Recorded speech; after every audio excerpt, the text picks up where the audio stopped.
ठीक है, फराज किदवई जी आपके पास आ रही हूँ। फराज किदवई जी, वाकई में अगर ऐसे ही सत्ता पक्ष और विपक्ष सामने सामने आएंगे तो आखिर फिर ये सिर्फ अपमान उपराष्ट्रपति का नहीं, ये तो फिर संसदीय प्रणाली का, आपका, हमारा, उस जनता का जिन्होंने हमारे जनप्रतिनिधियों को संसद तक पहुंचाया, फिर तो ये उस जनता का भी अपमान हुआ ना।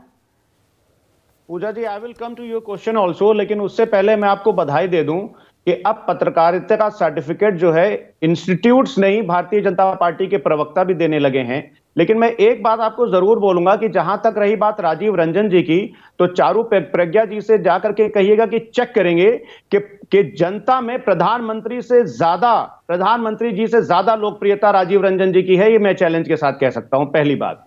दूसरी बात यह है कि आज जो 143 सांसद जो सस्पेंड किए गए हैं पूजा जी, ये एक रणनीति का हिस्सा है, धीरे धीरे जो इंस्टीट्यूशनल वीकनिंग है पॉलिटिकल सिस्टम की, ताकि वो तमाम मुद्दे पूजा जी जो देश की सुरक्षा से जुड़े हैं, जो पार्लियामेंट की सुरक्षा से जुड़े हैं, बेरोजगारी से, महिला सुरक्षा से, साइबर अपराध से, इन सब चीजों पर चर्चा ना हो पाए।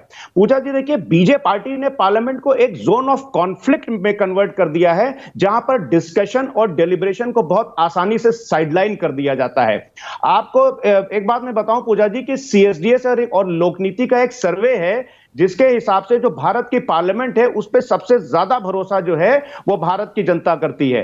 लेकिन करीब 140 सांसदों का जो सस्पेंशन हुआ है वो भारत के 140 करोड़ लोगों का अपमान है, क्योंकि उसी जनता ने इन करीब 140 सांसदों को चुन करके लोकसभा में भेजा है। पूजा जी, भारतीय जनता पार्टी जो है, जो बीजेपी पार्टी है, वो पॉलिटिक्स ऑफ अपॉर्चुनिटी करती है, लेकिन पॉलिटिक्स ऑफ सब्सटेंस मिसिंग है। आप देखिए कि 2014 के बाद से पूजा जी पार्लियामेंट में जो पॉलिटिकल मोरालिटी है वो उसका एक सीरियस डिक्लाइन हुआ है। आज की तारीख में आप बात करते हैं डिग्निटी की, आज की तारीख में बात करते हैं आप रिस्पेक्ट की, ये बात करते हैं अकाउंटेबिलिटी की। अरे वो डिग्निटी और वो रिस्पेक्ट कहां था जब इनका एक सांसद एक अपने दूसरे सांसद को सदन के अंदर कैसी कैसी भद्दी बातें कर रहा था। अपमान तब हुआ था पूरी एक कम्युनिटी का, पूरी एक पार्लियामेंट्री सिस्टम का और एक डेमोक्रेटिक सिस्टम का। बात करते हैं ये बात करते हैं कि नहीं, तो इस कॉन्फ्लिक्ट के लिए अगर आप सरकार को जिम्मेदार ठहरा रहे हैं तो विपक्ष की भी जिम्मेदारी वहां पर नजर आती है, उसकी भी जवाबदेही वहां पर बनती है।